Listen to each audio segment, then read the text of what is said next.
Muy buenas tardes. Martes 7 de julio del año 2020. Ya no estamos en astronomía desde la ventana, por suerte, y esperemos que por mucho tiempo no tengamos que volver a hacer astronomía desde la ventana.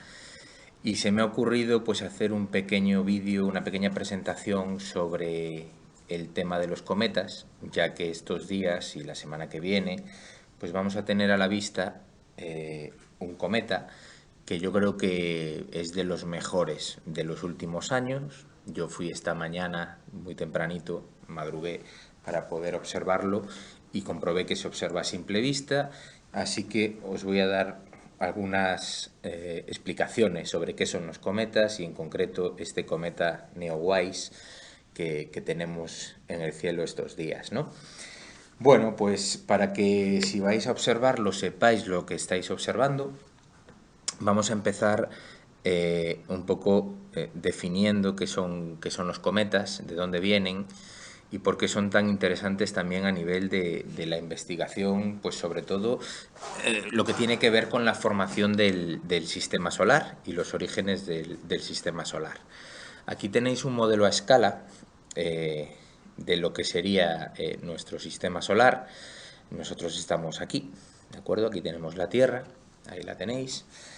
Y los cometas siempre se han definido como restos, escombros de la formación del sistema solar. Es decir, en la nube, en la nebulosa que dio origen al Sol y al sistema de planetas que orbitamos alrededor del Sol, pues hubo materiales que no se llegaron a conformar como planetas, que no llegaron a amalgamarse todos esos materiales de roca, de hielo, de polvo, y cuando el Sol empezó a ser una estrella activa, pues buena parte de esos materiales fueron expulsados hacia el exterior del sistema solar. Fundamentalmente los cometas se supone que vienen los de largo periodo, que se llaman, como este cometa Neowise, por ejemplo, vendrían de lo que se conoce como la nube de Oort. Esto que tenemos aquí sería la nube de Oort, que como veis ocupa muchísimo espacio y está a medio camino entre el Sol y la estrella más cercana al Sol, ¿no? Que sería Alfa Centauri. Y luego se supone que los cometas, o que muchos de los cometas que llamamos de corto periodo, pues vendrían del cinturón de Kuiper, el cinturón de Kuiper, el cinturón de Kuiper, que lo tenemos aquí, más allá de la órbita de Neptuno, y de Plutón. Porque tenemos cometas de largo periodo y cometas de periodo corto, aunque aquí puede haber algunas cuestiones que es importante aclarar. Por ejemplo, podemos tener cometas de periodo largo que a base de llevar miles de años acercándose al Sol y orbitando alrededor del Sol, pues que los planetas gigantes, sobre todo, y las interacciones gravitatorias con los planetas gigantes como Júpiter o como Saturno, modifiquen sus órbitas y acaben convertidos en cometas de periodo corto. Un ejemplo clásico de esto parece que es el Halley, el famosísimo cometa Halley. Pues se supone que comenzó su historia como un cometa de la nube de Oort, un cometa de periodo largo, pero que tras miles y miles y miles de años orbitando alrededor del Sol, pues su órbita se fue acortando por interacciones gravitatorias con los planetas gigantes. De tal manera que ahora es un cometa que tiene un periodo relativamente corto, tiene un periodo de 75, 76 años aproximadamente, creo que anda por ahí la cifra, ¿no?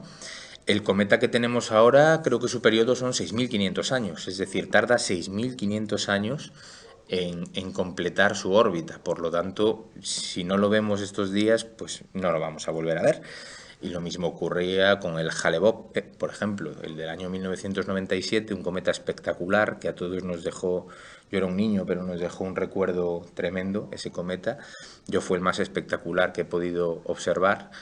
Pues también era un cometa con periodos de miles de años, ¿de acuerdo? Entonces, cometas de periodo largo y cometas de periodo corto.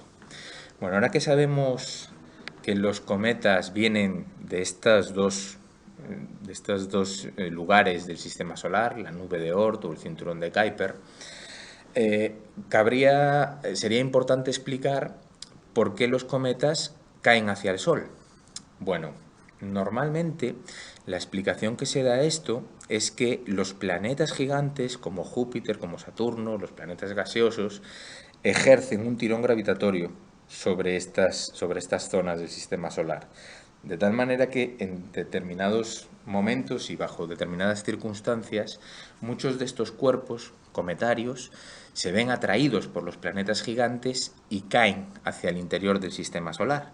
De tal manera que una vez inician ese recorrido, esa atracción hacia el interior del sistema solar, ya va a ser el Sol el que haga que, como todo en el sistema solar, empiecen a describir órbitas que son de todo tipo, órbitas parabólicas, hiperbólicas, elípticas, es decir, los cometas son cuerpos bastante anárquicos en ese sentido y por eso muchas veces es difícil hacer estimaciones acerca de cuál va a ser su desarrollo, porque digamos que rompen un poco con los patrones, muchas veces con los patrones orbitales. Se puede calcular perfectamente su órbita, pero no sabemos cómo van a reaccionar cuando se acercan al Sol, si van a sobrevivir a un encuentro cercano con el Sol, si se van a destrozar, se van a pulverizar al acercarse al Sol.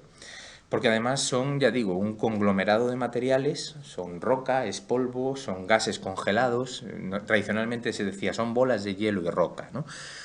Pues que cuando se acercan al Sol se ven muy afectados por el viento solar y por las temperaturas y por las presiones que se generan y a veces pues no sobreviven a los encuentros con nuestra estrella. De tal manera que por muchas previsiones que hagamos, cuando un cometa se está acercando al Sol, pues los especialistas siempre están pendientes de si sobrevive o no sobrevive a ese encuentro cercano con la estrella, ¿no? Bien, los cometas, en realidad, cuando están alejados del Sol, pues son eso, imaginémonos, luego veremos alguna imagen, pero imaginemos que son pues grandes rocas de distintos tamaños, de formas de lo más variado, y son grandes rocas congeladas, donde además en su interior pues hay gases congelados y mucho material de roca, polvo, que cuando se acercan al Sol, pues esos materiales comienzan a sublimar, ¿de acuerdo? Y al sublimar, lo que ocurre es que se va generando una atmósfera alrededor del núcleo cometario, que es lo que llamamos la cabellera o la coma del cometa, y también por acción del viento solar se va generando las famosas colas del cometa. Normalmente se pueden observar en cometas espectaculares, se pueden observar dos colas, una cola de polvo y lo que se llama la cola de iones, que es el resultado de los gases que expulsa este cuerpo a medida que se acerca a la estrella. Entonces van desarrollando esa cabellera y esa cola cometaria tan característica de estos cuerpos celestes, ¿no? Aquí tendríamos un poco la animación de lo que ocurre. Cuando el cometa está lejos, es un núcleo de roca y hielo, pero a medida que se acerca al Sol, sería este puntito de aquí, pues va desarrollando toda esa atmósfera y el viento solar va haciendo que se vaya desplegando hasta miles, millones de kilómetros una cola del cometa, ¿de acuerdo? Que es la imagen característica que tenemos de los cometas. Aquí lo tenemos un poquito más detallado, ¿no? Ahí dentro estaría la roca, estaría el cometa, el núcleo del cometa. Alrededor se crea una especie de atmósfera a medida que se acerca al Sol, que sería la cabellera o coma, y las dos colas, la cola de polvo y la cola o la nube iónica, la nube de iones, ¿de acuerdo? La nube de gas, esta nube iónica, siempre está en sentido contrario a donde está el Sol, es decir, si tiramos una recta que pase por el núcleo y por toda esta cola, al otro lado estaría el Sol, mientras que la cola de polvo, pues es su dirección, digamos, su orientación, es una combinación entre la influencia del Sol y el propio movimiento y la propia órbita que está describiendo el cometa alrededor del Sol. Y así es como se ve un núcleo cometario desde cerca. Esto sería el núcleo del cometa Churyumov-Gerasimenko, que fue estudiado por la Agencia Espacial Europea mediante la sonda Rosetta y con un lander, con un aterrizador que se llamaba Philae, que consiguió posarse. Es cierto que se posó de aquella manera, parece que dio varios rebotes y varios revolcones, no se consiguió anclar perfectamente a la superficie del cometa, pero sí que envió mucha información y envió imágenes espectaculares de un núcleo cometario. Este sería el núcleo, este sería esa amalgama de materiales, de roca, de polvo, de gas, que como vemos al acercarse al Sol empieza a sublimar y empieza a expulsar y a crear esa cabellera, esa coma alrededor del núcleo.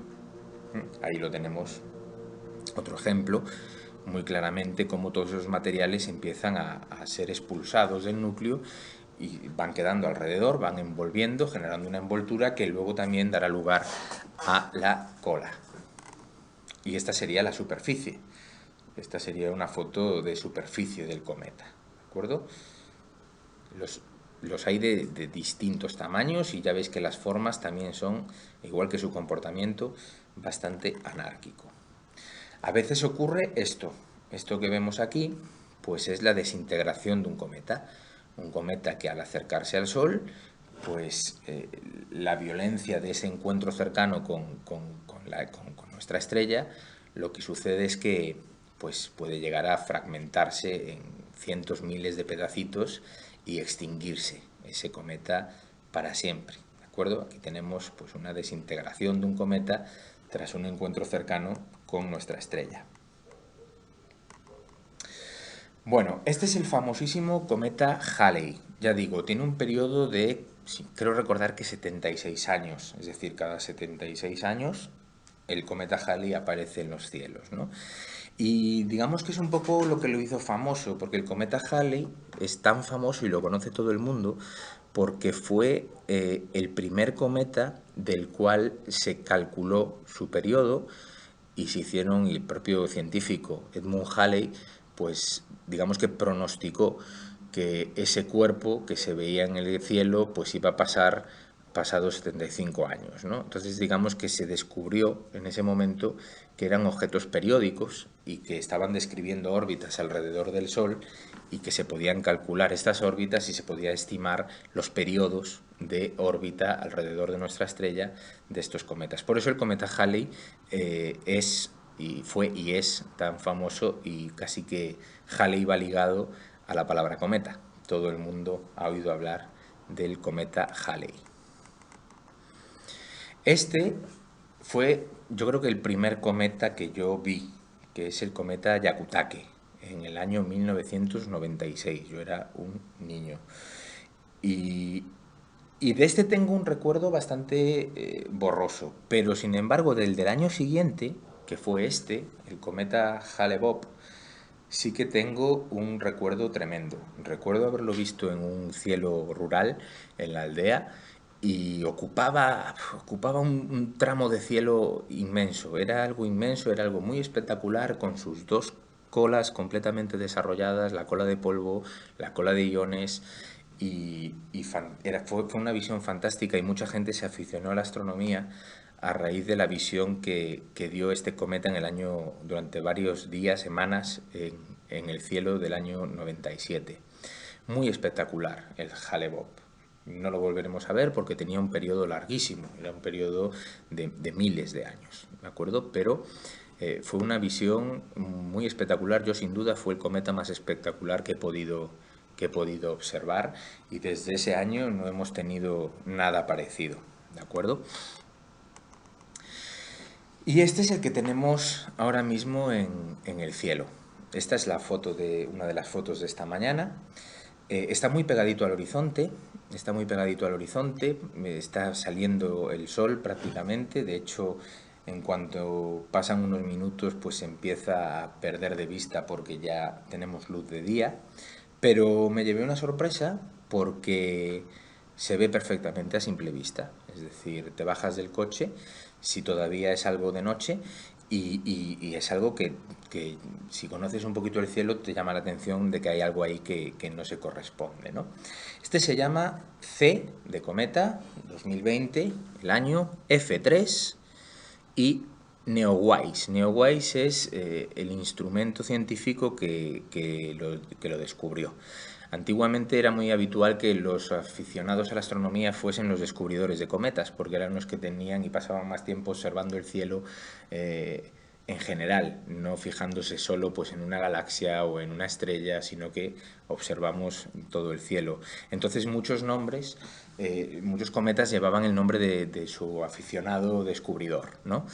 En los últimos años hay tantos sistemas de monitorización del cielo y de búsqueda de objetos que casi se llevan ellos, estos instrumentos, estos sistemas, se llevan todos los descubrimientos. En este caso, NEOWISE sería el sistema que descubrió este cuerpo cometario. Ahí lo tenéis un poquito más de cerca, ahí tenéis el núcleo, la cabellera, la coma que envuelve el núcleo y vemos la cola de polvo de este cometa que tenemos a la vista. ¿De acuerdo? Bien, vamos a explicar un poquito dónde lo podéis encontrar por si queréis salir a observar. Vamos a abrir el Stellarium. Aquí tenemos el Stellarium, como veis, para Vigo.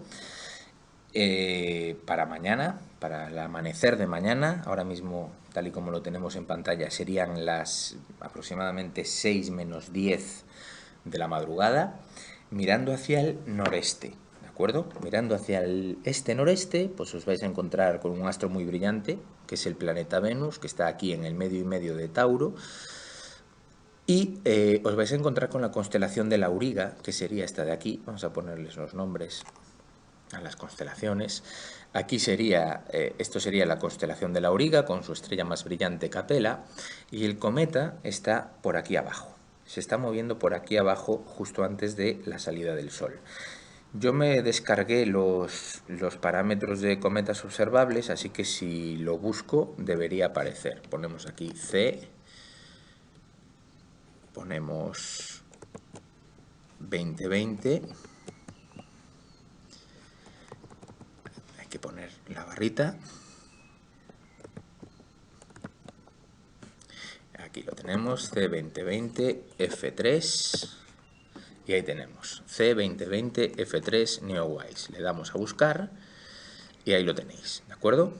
Es decir, está aquí, justo sobre el noreste. Mañana a las 6 menos 10 lo tendréis ahí, muy fácil de localizar. Ya digo que salta a la vista, es decir, es algo que es un cuerpo extraño en el cielo, ¿de acuerdo? Lo tenemos ahí. ¿Qué ocurre? Pues que estamos en una hora que comienza a amanecer. Si yo le doy para adelante al tiempo, vemos que va avanzando el tiempo y vemos que enseguida esos puntitos que se desplazan por ahí son los satélites artificiales, que hasta ahora se ven un montón. De hecho, hoy vi pasar la ISS, la estación espacial al lado del cometa, y veis que ya empieza a clarear. Es decir, a partir de las 6, bueno, iba la ISS mañana también, o sea que mañana también pasa la ISS por ahí, por la zona. Es esto que tenemos aquí, ¿vale? Vale, pues veis que empieza a clarear. ¿Y qué ocurre en verano? Pues que se hace de día muy rápido. Es decir, el sol sale casi en vertical y en pocos minutos se empieza a difuminar el cometa en el fondo del cielo. Así que buenas horas para observarlo serían pues entre las 5 de la mañana y las 6. Más allá de las 6, pues incluso un poquito antes de las 5, pero más allá de las 6 ya hay demasiada luz y cada vez es más difícil observarlo, ¿de acuerdo? De hecho, ya digo, en minutos no lo veis. Bueno, ahí está, la ISS le va a pasar por encima mañana, ¿de acuerdo? Una imagen curiosa también.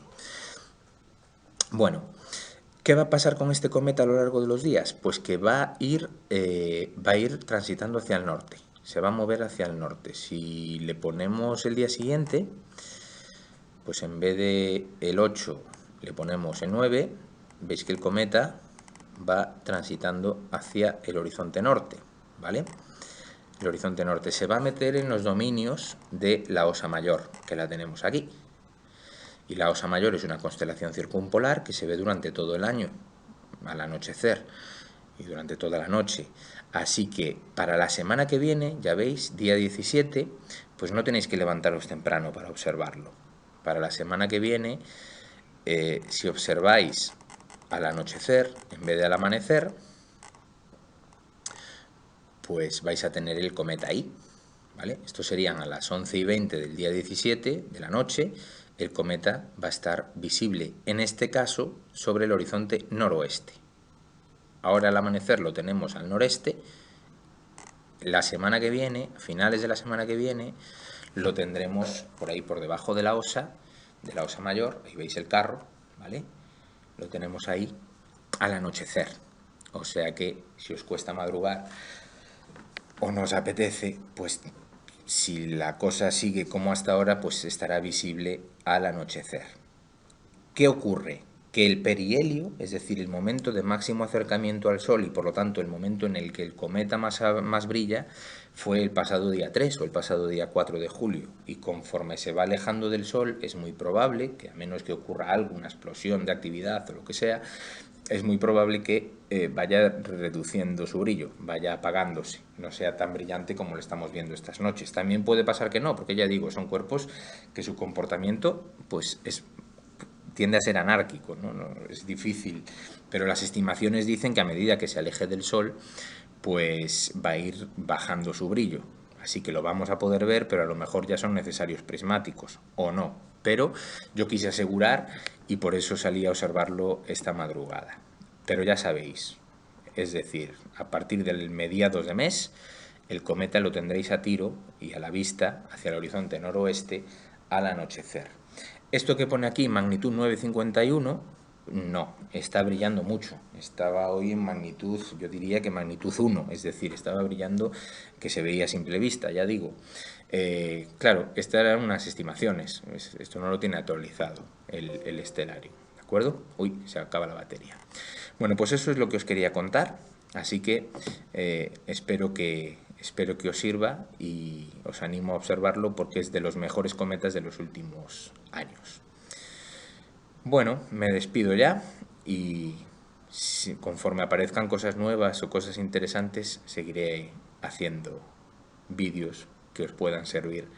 Y cualquier duda, cualquier pregunta, cualquier cosa, pues ya sabéis que sin ningún problema. Un saludo y hasta el próximo vídeo.